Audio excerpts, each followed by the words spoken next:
എന്നിട്ട് എന്ത് പറഞ്ഞു? ബ്രഹ്മവിദാപ്നോതി പരം തദ്ദേശാഭ്യുക്ത. അതുകൊണ്ട് പറയപ്പെട്ടിരിക്കുന്നു. എന്താണ് പറഞ്ഞു തന്നിരിക്കുന്നത്? ജീവിതത്തിൻ്റെ ലക്ഷ്യം എന്താണെന്ന് പറഞ്ഞു തന്നോ, അത് നേടിക്കഴിഞ്ഞാൽ, ലക്ഷ്യത്തിലെത്തിയാൽ എന്നുള്ള ഗുണം എന്താണ്?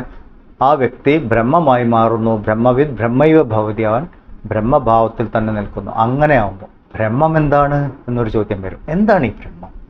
എല്ലാവരും ഇങ്ങനെ പറയണേ കേൾക്കാം, പരമാത്മാവ് പരമാത്മാവ് ബ്രഹ്മം എന്നൊക്കെ. എന്താണ് ബ്രഹ്മം? അതിനെങ്ങനെ അറിയും?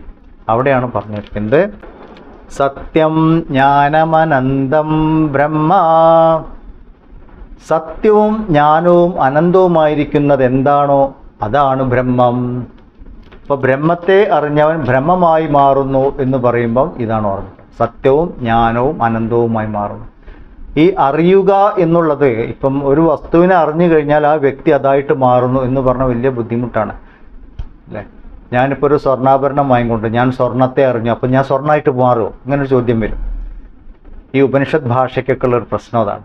പലരും ഉപനിഷത്ത് ഏത് കടയിൽ പോയാലും കിട്ടുമോ, അതെടുത്ത് വായിക്കുക, എന്നിട്ട് ഒന്നിനും കൊള്ളില്ല എന്നിട്ട് വിടും. കാരണം ഇതിൻ്റെ ഉള്ളിലുള്ള ഇൻറ്റൻറ്റഡ് മീനിങ്, ലക്ഷ്യാർത്ഥം എന്താണെന്ന് മനസ്സിലാക്കില്ല. അതിൻ്റെയാണ് പ്രശ്നം. എന്നിട്ട് ഇങ്ങനെ കളിയാക്കാം. ഒരു വസ്തുവിനെ അറിഞ്ഞാൽ അതായി മാറും. ഞാൻ പഞ്ചസാര അറിഞ്ഞു, ഞാൻ പഞ്ചസാരയായി പോകുമോ? അതിൻ്റെ അർത്ഥം അവർ ആ വാക്കിൻ്റെ ശരിയായ അർത്ഥം മനസ്സിലാക്കിയിട്ടില്ല എന്നാണ്. ഇവിടെ അറിയുക എന്ന് പറഞ്ഞാൽ അതുമായിട്ട് താതാത്മ്യം ഉണ്ടാവും, ഐഡൻറ്റിഫിക്കേഷൻ. ഞാൻ അതാണ് എന്നറിയുക. നമ്മളുടെ ഉള്ളിലെ ഭാവത്തിനെ കുറിച്ചാണ് പറയുന്നത്. പലർക്കും ഇപ്പോൾ ഒരു ജാതിയുമായിട്ട് ഐഡൻറ്റിഫിക്കേഷൻ ഉള്ള ആൾ എവിടെ പോയാലും ഞാൻ ഇന്ന ജാതി, അയാളുടെ ഉള്ളിൽ ആ ഭാവം ഉണ്ടാവും. അപ്പോൾ ബ്രഹ്മവുമായിട്ട് ചേർന്ന വ്യക്തി ബ്രഹ്മവുമായിട്ട് താതാത്മ്യം ഉണ്ടാവുന്നു, സാക്ഷാത്കാരം ഉണ്ടാവുന്നു. സാക്ഷാത്കാരമുള്ള ആൾ ഞാൻ ബ്രഹ്മമാണ് എന്ന അവസ്ഥയിലായിരിക്കാം. മഹാത്മാക്കളുടെ സ്ഥിതിയാണത് ആ പറയുന്നത്. നമ്മളിപ്പോൾ ഉള്ളവരല്ല. നമ്മൾ അങ്ങനെ ആവാൻ വേണ്ടിയിട്ടാണ് അത് പറയുന്നത്. നമുക്ക് സാധിക്കില്ല എന്ന് പറഞ്ഞില്ല, എല്ലാ വ്യക്തികൾക്കും സാധിക്കും എന്ന് പറഞ്ഞു. ശ്രമം ഉണ്ടാവണം, അതിൻ്റെ സിസ്റ്റമാറ്റിക് ആയിട്ടുള്ള ശ്രമം ഉണ്ടാവണം എന്ന് പറഞ്ഞു. എന്നിട്ട് എന്ത് പറഞ്ഞു? ബ്രഹ്മം എന്താണ് എന്ന് പറഞ്ഞു. സത്യം ജ്ഞാനം അനന്തം ബ്രഹ്മ. ഇത് ഒന്ന് എവിടെയെങ്കിലും എഴുതി വെച്ച് അണ്ടർലൈൻ ചെയ്ത് വെക്കണം, അല്ലെങ്കിൽ നോട്ട് ബുക്കിൽ വലുതാക്കി എഴുതി വെക്കണം. ബ്രഹ്മലക്ഷണം. ഈശ്വരൻ ഇല്ല എന്ന് പറയും പലരും, നിരീശ്വരവാദികൾ, യുക്തിവാദികൾ. ഈശ്വരൻ ഇല്ല എന്ന് പറയുമ്പം നമ്മൾ അവരോട് ചോദിക്കുന്നത്, ഈശ്വരൻ ഇല്ല എന്ന് തെളിയിക്കും. ഉണ്ട് എന്ന് തെളിയിക്കാം, അത് ഞാൻ ഏറ്റു. ഇല്ല എന്ന് തെളിയിക്കും. ഇല്ല, ഒരു വസ്തു ഇല്ല എന്ന് പറയണമെങ്കിലും തെളിയിപ്പ് വേണമല്ലോ. ഇപ്പോൾ ഞാനിവിടെ ഒരു ഗ്ലാസ്സിൽ ഒരു കാലി ഗ്ലാസ് കൊണ്ടുവച്ചു, എന്നിട്ട് ഞാൻ പറയണം ഈ ഗ്ലാസ്സിൽ പാല് ഇല്ല എന്ന് ഞാൻ പറയണമെങ്കിൽ പാല് എന്നൊരു വസ്തുവിനെ കുറിച്ചുള്ള എന്തെങ്കിലുമൊക്കെ ലക്ഷണങ്ങൾ വേണം. ദ്രാവക രൂപത്തിലുള്ള സാധനം, വെളുത്ത സാധനം, പശുവിൽ നിന്ന് കറന്നെടുക്കുന്ന സാധനം, ഇങ്ങനെയെല്ലാം കൂടിയുള്ള ഒരു വസ്തു ഈ ഗ്ലാസ്സിനകത്തില്ല, അതുകൊണ്ട് ഗ്ലാസ്സിൽ പാലില്ല. ഇതാണ് പാലിൻ്റെ ലക്ഷണങ്ങൾ പറയാൻ അല്ലേ. അപ്പോൾ ഇല്ലേ ഗ്ലാസ്സിനകത്ത് വേറെ വെള്ളമില്ല എന്ന് പറയണമെങ്കിൽ വെള്ളത്തിൻ്റെ ലക്ഷണങ്ങൾ നമ്മൾ പറയണം, അപ്പോഴതില്ല എന്ന് പറയുള്ളൂ. അപ്പോൾ ഈശ്വരൻ ഇല്ല എന്ന് പറയണമെങ്കിൽ ഈ ലക്ഷണങ്ങൾ പറയണം. ഈശ്വരൻ്റെ ലക്ഷണങ്ങൾ എന്താണ്? നമ്മളിപ്പോൾ നിരീശ്വരവാദികളോട് ചോദിക്കുകയാണ്, ഈശ്വരൻ ഇല്ല, ഓക്കെ, വാദത്തിന് വേണ്ടി അംഗീകരിച്ചു, പ്ലീസ് പ്രൂവ് ഇറ്റ്. അതൊന്ന് പ്രൂവ് ചെയ്ത് കാണിക്കൂ. ഈശ്വരൻ്റെ ലക്ഷണങ്ങൾ പറഞ്ഞ് ആ ലക്ഷണങ്ങളുള്ള ഒരു സാധനം ഇവിടെ ഇല്ല എന്ന് നിങ്ങൾ പറയണം, തെളിയിക്കണം. സാധിക്കും. ഏറ്റവും കൂടുതൽ ഇവർ ചെയ്യാൻ പോകുന്ന കാര്യം, ഈശ്വരനില്ല എന്ന് പറയുമ്പോൾ മതപരമായിട്ട് പറയപ്പെട്ടിരിക്കുന്ന ഈശ്വര ലക്ഷണങ്ങളില്ല എന്ന് പറയും. അങ്ങനൊരു സാധനം ഇല്ല. അപ്പം എല്ലാ മതത്തിലും ഈശ്വരനെ കുറിച്ചിട്ട് പല പല രൂപങ്ങളും സങ്കല്പങ്ങളുമാണ്. അതൊന്നും ശാസ്ത്രീയമായിട്ട് തെളിയിക്കപ്പെട്ടിട്ടില്ല. അങ്ങനെ ഒരു സാധനം ഇവിടെ ഇല്ല എന്ന് പറഞ്ഞാൽ വെരി ഗുഡ്, ഏറ്റവും നമ്മൾക്കും പറയാനും തന്നെ. 18 കൈയുള്ള ദുർഗാദേവി, 4 കൈയുള്ള ഗുരുവായൂരപ്പൻ, അങ്ങനൊരു സാധനം എൻ്റെ മുന്നിലില്ല, അതുകൊണ്ട് അതില്ല. നമ്മൾ കാണാത്തതൊന്നും ഇല്ല എന്നാണ് അർത്ഥം. അങ്ങനെ തിരിച്ച് ചോദിക്കാം, ഞാൻ എൻ്റെ ഹൃദയം കണ്ടിട്ടേ ഇല്ല, അതിൻ്റെ അർത്ഥം എനിക്ക് ഹൃദയം ഇല്ല എന്നാണോ?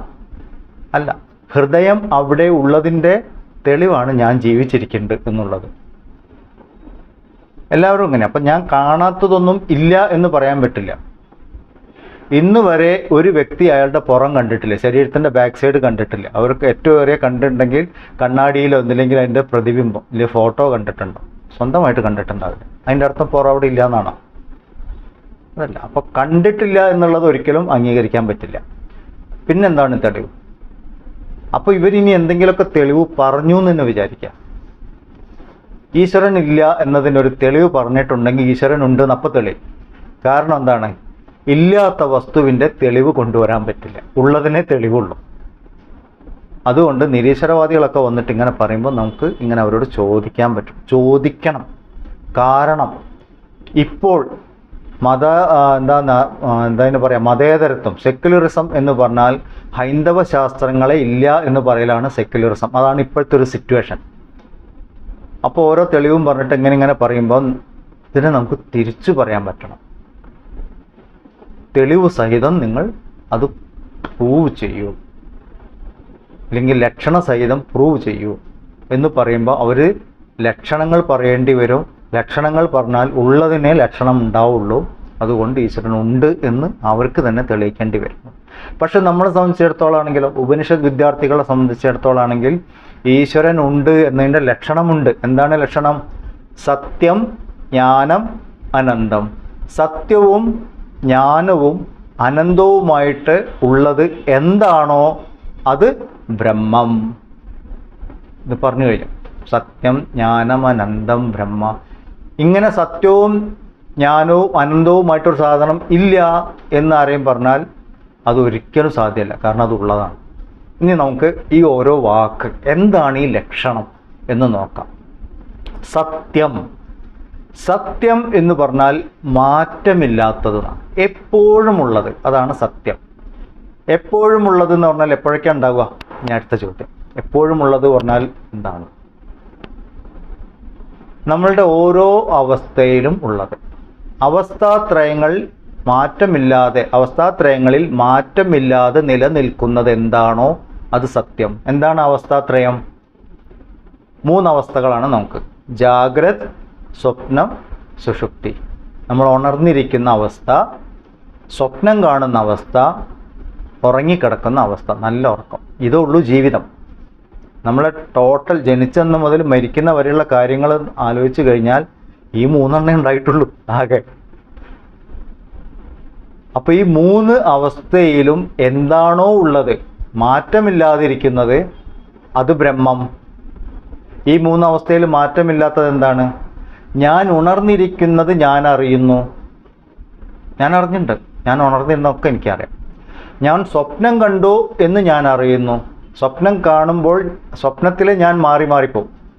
പക്ഷെ ഞാൻ സ്വപ്നം കണ്ടു എന്ന് ഞാൻ അപ്പോഴും ഓർമ്മിക്കുന്നുണ്ട്. അപ്പോൾ സ്വപ്നത്തിലെ ആ സ്വപ്നത്തിന് സാക്ഷിയായിരുന്ന ഞാൻ മാറിയിട്ടില്ല, ഉണർവിന് സാക്ഷിയായിരുന്ന ഞാൻ മാറിയിട്ടില്ല.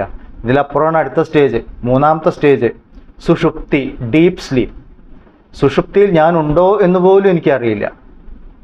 അങ്ങനെ ഒരു അവസ്ഥ എനിക്കുണ്ടായിരുന്നു എനിക്കറിയാം. രാവിലെ ഉണരുമ്പോൾ ഞാൻ ഓർമ്മിക്കുന്നുണ്ട്. അതിൻ്റെ അർത്ഥം ഞാൻ നല്ല ഉറക്കത്തിലായിരുന്നപ്പോഴും ഈ മനസ്സും ബുദ്ധിയും ശരീരമൊന്നും അതിനെക്കുറിച്ച് എനിക്ക് ഒരു ബോധമില്ലാത്തൊരവസ്ഥയിൽ കൂടെ ഞാൻ കടന്നുപോയി എന്ന് ഞാൻ അറിയുന്നുണ്ട്. എന്ന് പറഞ്ഞാൽ നല്ല സുഷുപ്തി അവസ്ഥയിലും അതിനെ അറിഞ്ഞൊരു ചൈതന്യം ഉള്ളിലുണ്ട്.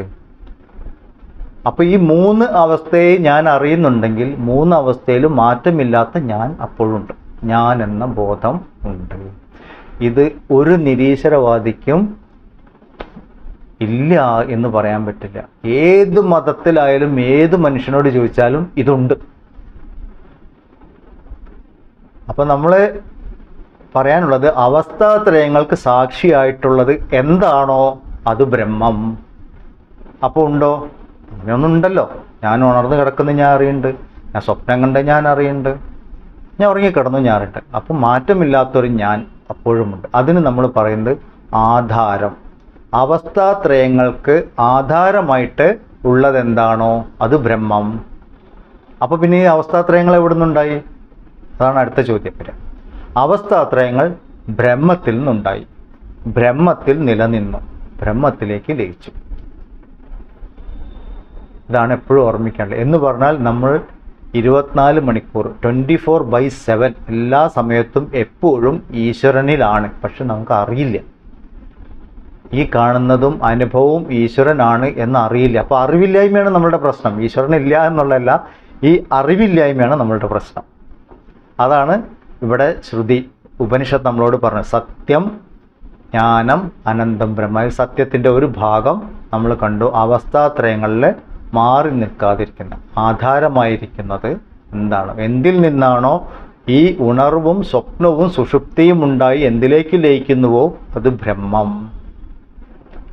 ഈ മൂന്നിനും സാക്ഷിയായിരിക്കുന്ന എന്താണോ അത് ബ്രഹ്മം. അതിനെ ഞാൻ സത്യം എന്ന പേരിൽ വിളിക്കണം. സത്യം എന്നത് ആ അവസ്ഥ, ബ്രഹ്മത്തിൻ്റെ പര്യായം സത്യം. അപ്പോൾ ഈ മാറ്റമില്ലാത്തൊരു സംഗതി ഉണ്ട്. നമ്മൾ പറഞ്ഞു ഇപ്പോൾ ഈശ്വരനുണ്ട് എന്ന് തെളിയിക്കുന്നത് ഇങ്ങനെയാണ്. ഈ ലക്ഷണം ഉണ്ടോ? ഉണ്ട്. അപ്പോൾ ഈശ്വരനുണ്ട്. വളരെ ക്ലിയറാണ്.